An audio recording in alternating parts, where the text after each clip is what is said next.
Okay. So let's get right into it because of the news from last night. You've been to the White House Correspondents' Dinner before.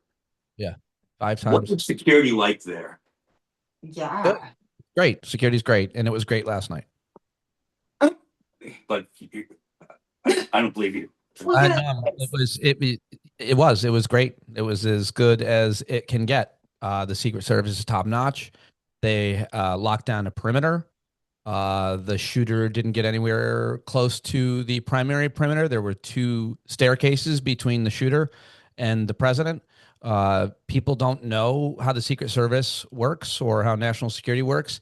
I don't necessarily know, but I've been hosting a program for years where I interview Secret Service agents, FBI agents, and the like, lots of all the three-letter agencies.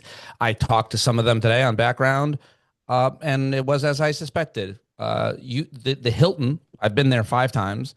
Anybody can walk into the hotel that day.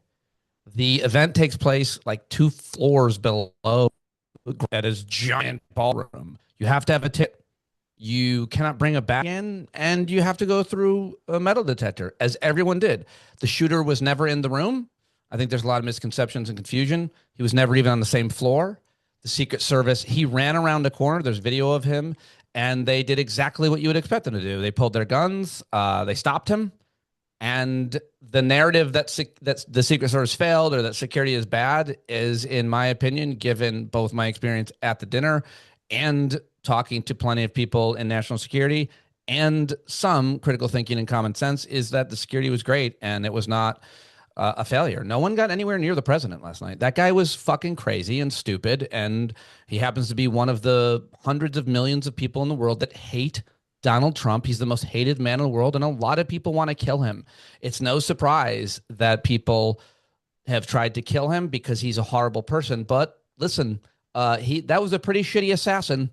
That kid had no idea what he's doing, and he didn't get anywhere near the president. And he traveled all the way across the country with some guns and knives. I mean, he was clearly both radicalized into believing something, but more importantly, nobody's no government's intelligence agency picked him. It's so crazy that we live now. Everybody thinks life is a movie. If the Israeli intelligence, they get shit done. And if they're going to assassinate somebody, the assassin is going to be really good and get the job done, and you're never going to hear about it. This kid was just as you expect. Occam's razor says, something like the thing you most expect to be the case is exactly the case, and that's what this is, in my opinion.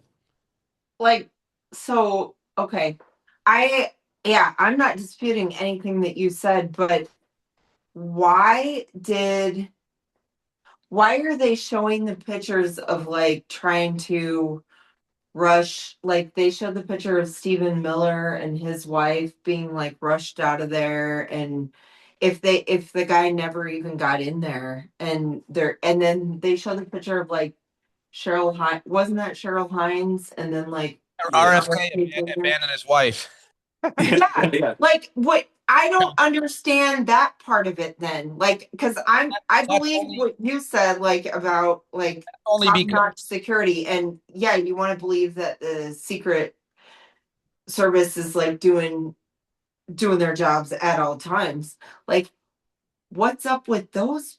I'll What's up with explain it. that shit then? I'll explain it in a way that I think most people would understand. The vast majority of people have, that's a, by the way, totally fair question, what you're asking. And we get all kinds of fragments of information, and our algorithms show us this video, but not that one, this tweet, but not that one, and so on. But in that case, when there is a gunshot or a gunfire or even a fight anywhere near the president or any cabinet members, the Secret Service protocol is to immediately lock down all of them and get them to safety and secure places, which they also have set up ahead of time. They have all kinds of perimeters. But the reason for that is, so this guy's upstairs, 2 floors up. He runs through, he gets tackled. 2 Secret Service agents shoot each other, apparently. There's conflicting reporting on that. We still need to wait till things get fully reported out. That's why we shouldn't react so quickly. But the Secret Service and every law enforcement agent in that building doesn't know in that moment if the shooter, who's 2 floors away, is working with anyone else.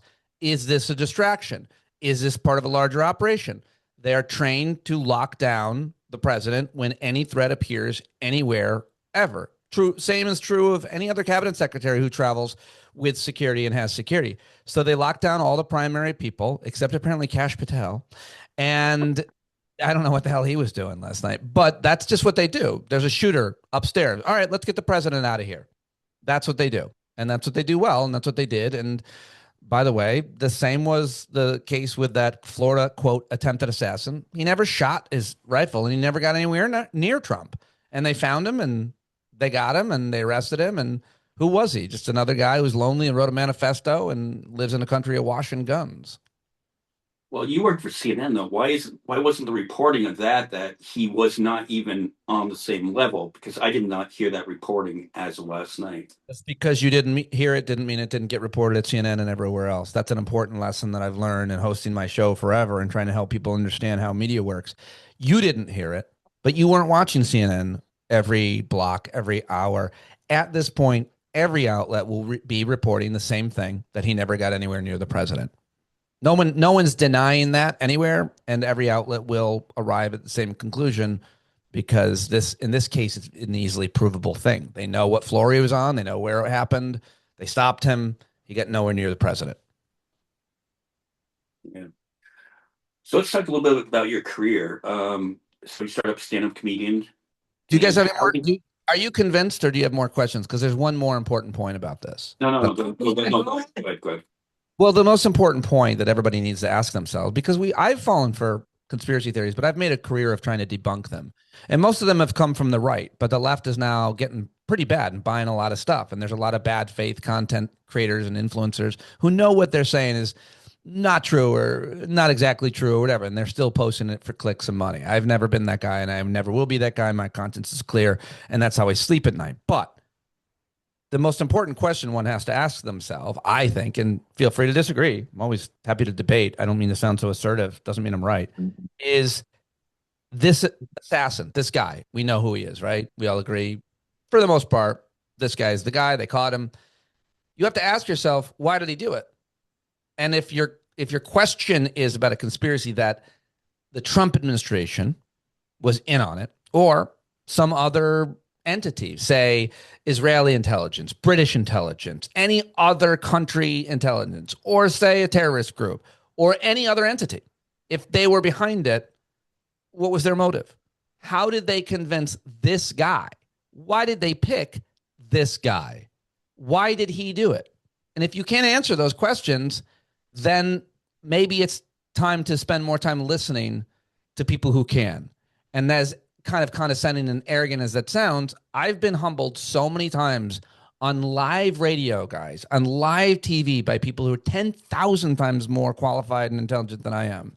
So it comes from that place, these questions and this kind of critical thinking. And so unless you believe that there's some born identity, brain control drug or device that can control how people behave, that you could put that in me right now and make me try to kill the president, then what is the motive of the assassin? And if it's an entity organization, why would they pick this guy? This right. guy, more importantly now, is what's most important, as we should not react to these things. There is now reporting that the guy who did this brother called the FBI the day before. Yeah. It's exactly that's another thing that didn't make sense to me. I'm like, then they would have already known, and I don't understand how this even happened. It makes perfect sense because he calls up the FBI and he says, I think my brother's going to do something. And the FBI doesn't know how seriously to take this accusation, but they absolutely look at him, but they don't know where he is. They don't know that he's on his way. The guy didn't say, I don't know what the reporting is, that he's going to try to attempt to kill the president at the Hilton at the White House Correspondents' Center. I think he just said, listen, my brother's a little crazy. He's been posting some shit on the internet. I'm worried he might do something. And the FBI gets those hundreds of times a day. Again, why? Because Donald Trump is the most hated man in the world.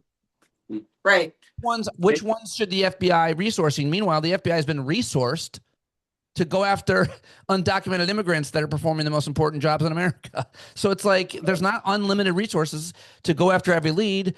It turns out that the guy's brother does the right thing, drops a dime on his crazy brother. It's exactly what you would expect. This is all playing out. It's normal. There's no conspiracy.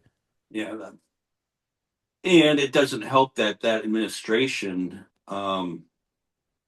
it it lies so much that you don't necessarily trust them and their narrative. But you always catch their lies. They're not good at it. They're not good at lying. We know what they're doing. They're also not good at governing. Everything they've tried to do, not everything. A lot of what they've tried to do is completely backfired. Courts have overturned it. The tariffs, the raids in Minnesota, they're bad at it, which is why it's crazy to give them any kind of credit that they could pull something like this off. And furthermore, Donald Trump, this is a really important point a friend of mine made, can't keep a secret. He can't keep a secret. You think he's in on a false flag? He cannot keep, he tells everybody everything. Very true. Yeah. You know, Yeah, it's not like conspiracy theories, like it's not like they're not interesting, they are, but like I like what you were saying though, like about how a lot of times they're proven false because yeah, that's what you wait, like that's the thing about conspiracy theories. Like they're not necessarily wrong in the first place, but yeah, like then once you start hearing like the facts behind it, you should be able to differentiate, like, okay, this except doesn't sound for right. you should be able to, except for there's such a flood of information from so many directions that it's harder today to discern what's true and what's not, especially with the AI. And B, it's there's so many different ways to manipulate people. It's not like there's three networks and it's JFK and Lee Harvey Oswald, or John Wilkes, Right. Abraham Lincoln. It's also another point. Lots of presidents have been, a couple presidents, three have been assassinated, and almost everyone has been attempted. It's not weird that someone tries to kill the president, and it's definitely not weird that someone tries to kill the most hated man in the world. And it's also really unsurprising that he failed because it's hard. And finally, if you want to kill somebody, it's not hard. It's not hard to kill somebody, even somebody who has a lot of security. And especially in a world of washing guns. So I just, the likeliest scenario is usually the truth. And the idea that a bunch of people could keep a secret, not one of them can keep a secret. Also, they hate each other. Right. The one thing that I did find weird though was when they were interviewing Caroline Levitt before, and she's like, "Wait, there will be shots will be fired." I'm like, "That's kind of weird that she said that," but It's not it weird. could have just been coincidence. She's like, It's not weird because she would never. You have to ask yourself: is she in on it? Did she know there was going to be an attempt? And if she did, no, she wouldn't be in on it. of Like course, she didn't know. That's a normal thing to say at a roast. Shots will be fired. It's normal. That's yeah, what White House Correspondents' Dinner. She also saw his speech. And the other thing that debunks the conspiracy theory that the Trump administration was in on it is that he wanted to give that speech more than anything in the world. He wanted to rip the media. That's why he was there. He definitely didn't want it to get canceled. And it got canceled. She saw the speech. She knew he was going to say things, quote, shots fired. And that's where that lands.